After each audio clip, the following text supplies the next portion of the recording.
Welcome back to It's Astrological. I'm your host, Lynnette, founder of Cosmic Moves Astrology, and I'm so grateful to be here with you today. Our time in this cozy, cosmically chic corner of the internet is about taking a fresh look at self care through the magic of astrology. And today, we are taking a new look at my face because this is the first video podcast I'm recording.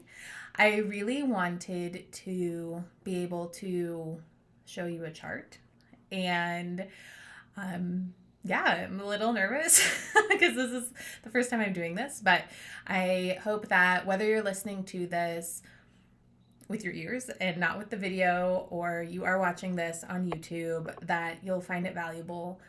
A couple of folks in the past few weeks have shared that they read my newsletter every week and then their eyes kind of glaze over when it gets to the part that says, oh, if you have a planet at 8 degrees or between 22 and 26 degrees, or they're just like, what is she talking about? So I wanted to use this first video episode to show you a chart and so that you can figure out how to find the degrees that a planet is at in your chart.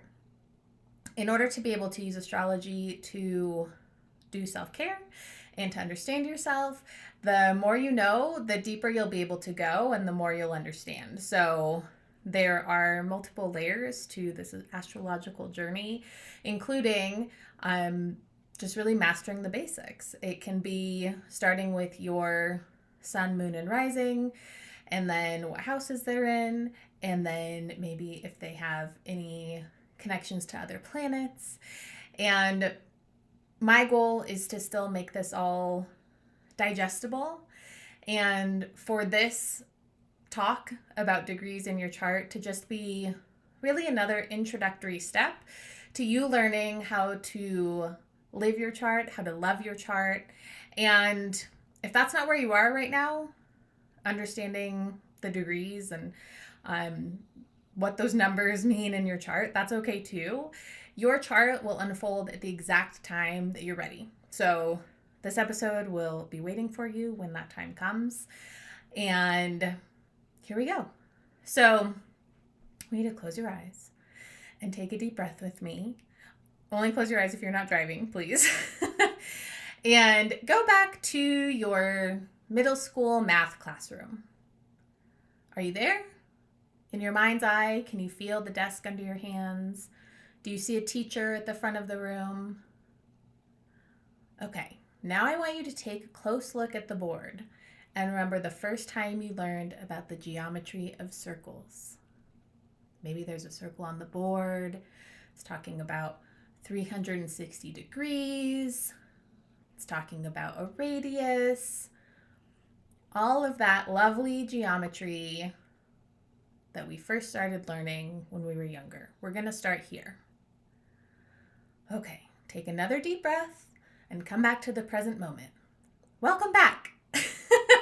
I bet you weren't expecting to think about middle school math today. Don't worry, this is never going to be a math podcast or middle school podcast. But when we're talking about astrology, really what we're talking about is sacred geometry. And I struggle with saying that I'm not quote unquote good at math. It's something that I think a lot of us, at least the people in my circle, have always said, and maybe it's not true, but I think for me, learning math in the scope of astrology has been really helpful because it shows me that I am good at this kind of math and that it does make sense in my brain. So while we're revisiting maybe a time that was challenging for some of us, I don't want that to kind of tinge the nature of what we're talking about today, because astrological geometry and middle school geometry are two separate things in terms of the vibe that we're feeling. Because what we're talking about right now is sacred geometry. And if we break it down, when we look at an astrology chart, we're looking at a circle. And a circle is sacred because it represents the whole. It represents the entirety of everything. There is no beginning and no end. So we're already starting, whether it's an astrological chart or the sky, which is depicted as a circle. That's a pretty big sacred deal, if I do say so myself. And you'll notice in astrology that that circle is the sky divided into 12 signs. And it's also in your chart divided into 12 houses. So we keep seeing this theme of the number 12 coming up over and over again. And if we think about the number 12 also being a sacred number, we think that there are 12 months in a year. There are 12 numbers on a clock. Going way back, there were 12 apostles. There are 12 major gods of Olympus. And we see the number 12 showing up in many of the world's ancient religions and philosophies. And the number 12 is really magical from a mathematical standpoint. Again, not a math podcast, but 12 can be divided naturally by a lot of numbers. And so 12 was a really big deal to ancient scholars like Pythagoras, yay, Pythagorean theorem, and Ptolemy. And Ptolemy was a really big deal for astrology. So, we're getting a little bit of math, a little bit of history as we understand where this is all coming from. But really the question here is, why should you even care about the degrees that your natal planets are at, or what degree the planet is at in the sky, right? Why does that matter, and how does it show up in your chart? So when a planet in the sky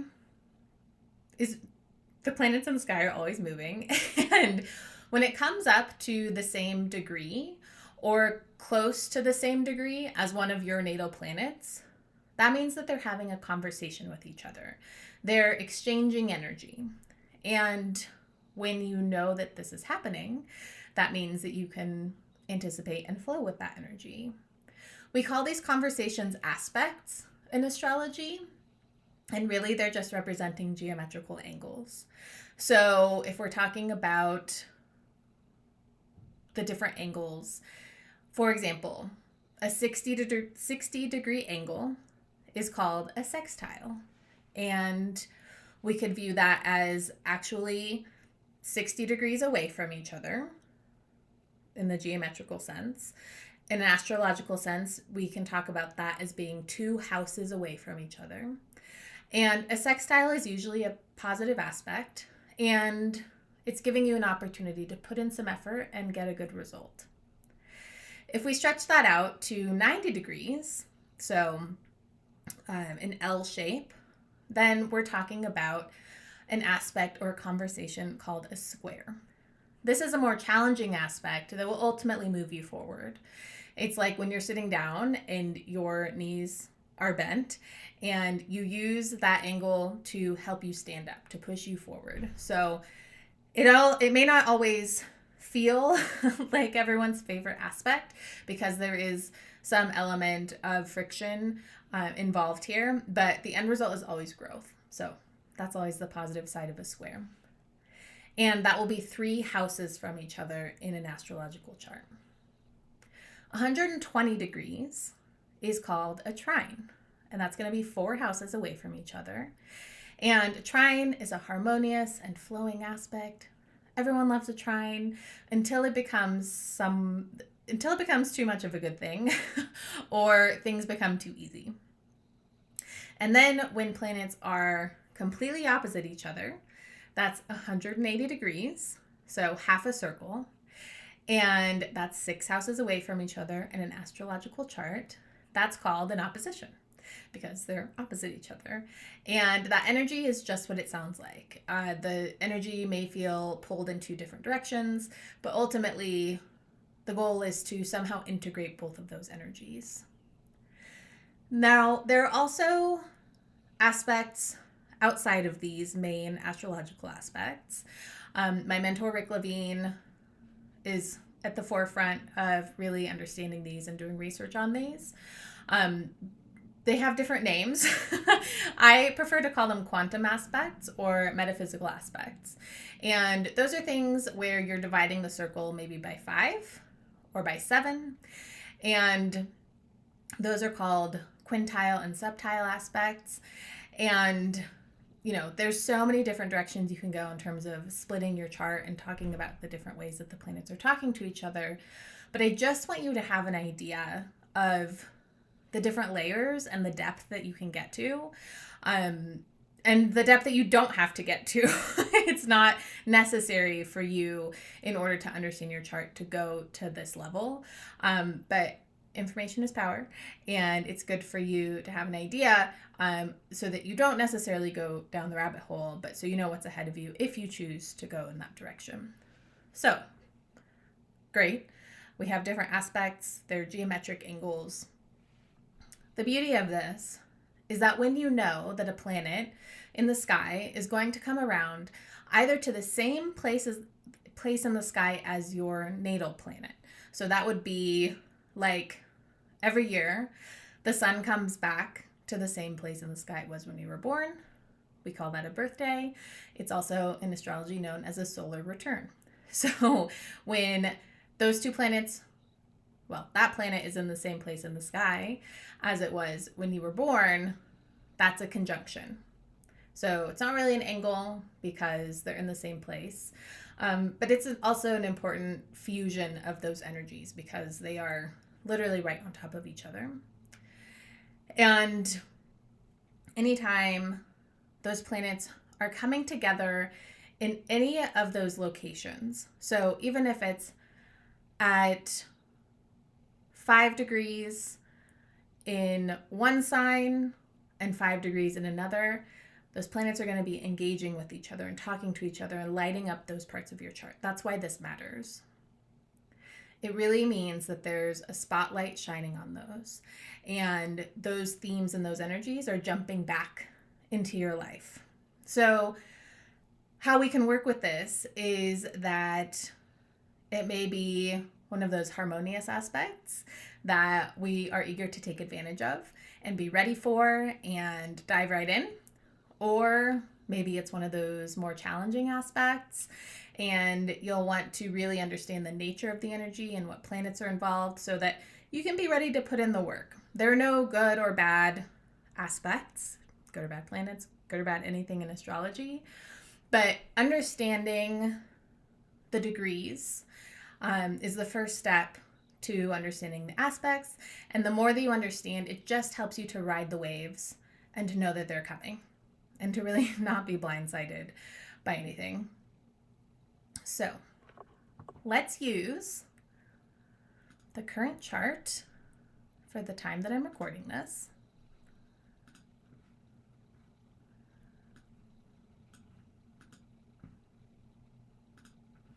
Okay. So right now, this is showing where the planets are in the sky as we speak. And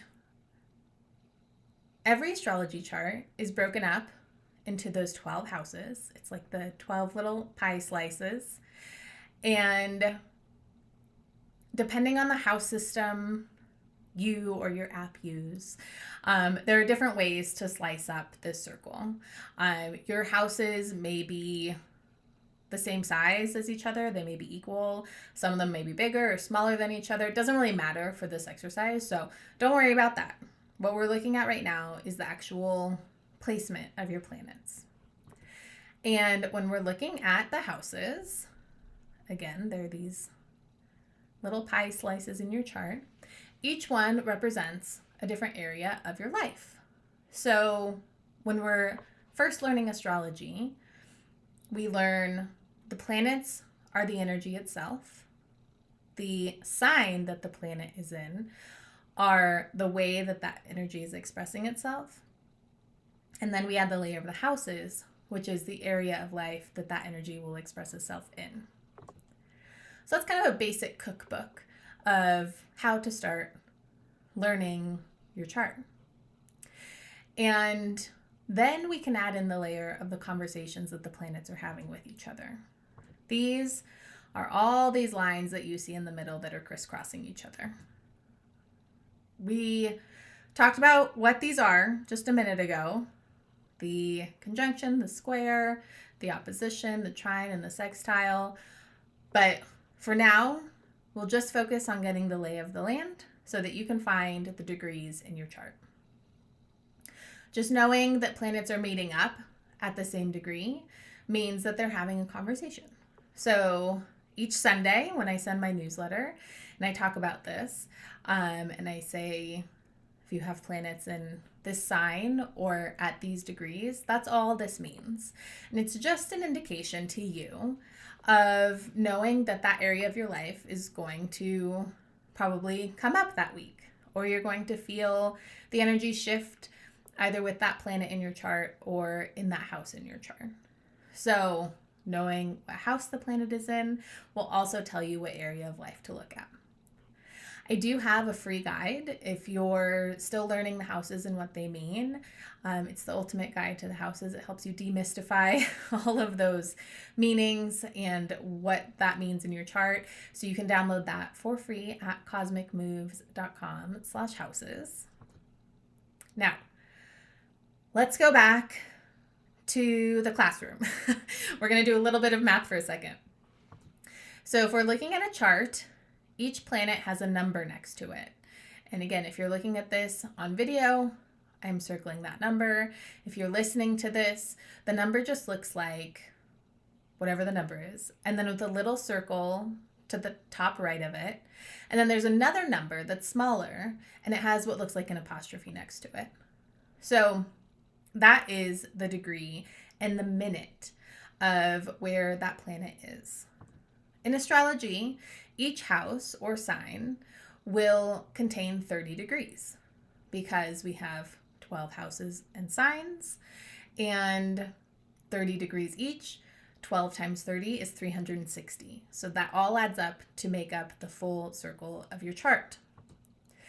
And because each house has 30 degrees in it, the numbers in your chart are only going to be between 0 and 30.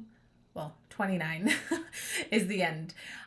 So 29 and 59 minutes.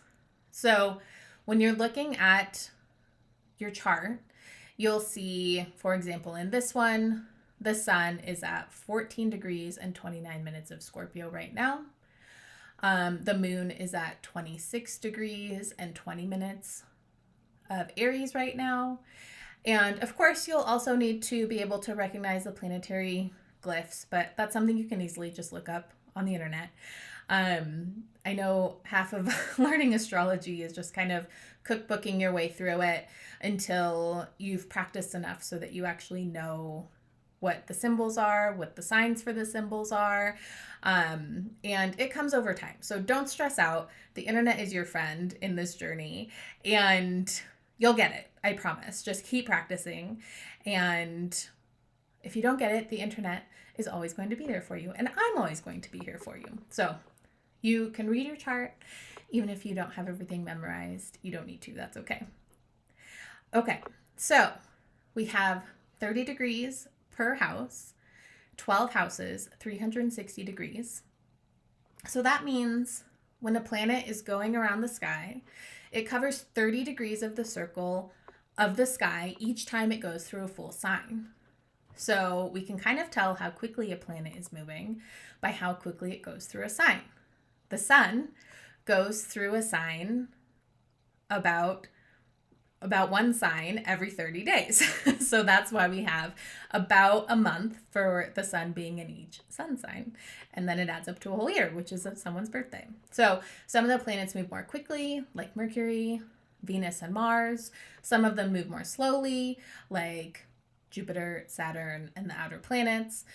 So that's another indicator for you when we're talking about where a planet is, of how long it's going to stay next to a planet in your chart. So, for example, Pluto is the slowest planet. Lucky for me, Pluto is right on top of my natal Pluto placement by square. So they're 90 degrees apart right now. And your Pluto square is a pretty big deal. It happens once in your lifetime because Pluto moves so slowly.